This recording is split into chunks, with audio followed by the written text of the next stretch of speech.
Good day po, sir. Today we're gonna explain our laboratory 8 in ITPF02. So let's start. We're gonna run our code. Okay. Si Justin po.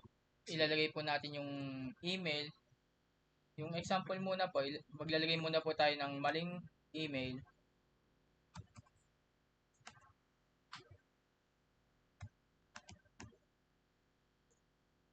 And maling password.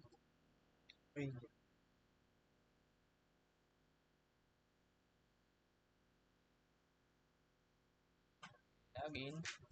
Lilita po dito ay error kasi po yung mali po yung email and password. Ngayon po, maglalagay po tayong tamang email and password.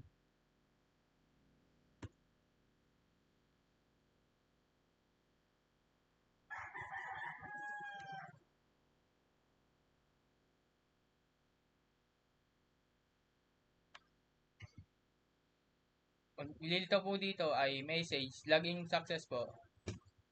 And ngayon po si Adriel po ang magpe-present po. Ito po tayo sa main interface.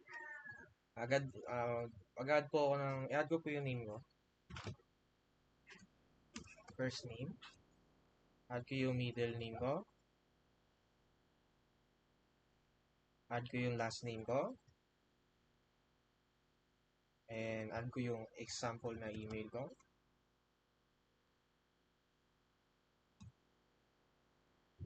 Then add ko yung birthday ko.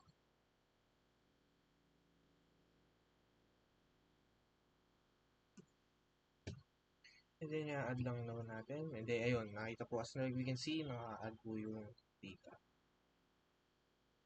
Then ito po, si Jessie mag-add po na isang data. Mag-a-add po ako ng name ko, Justin.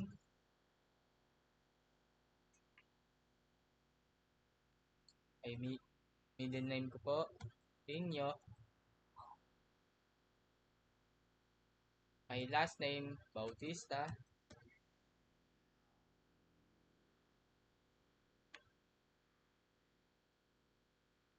And my Gmail, Justin Bautista. Birth date, 2005. And 07/24. Mag-a-add na po.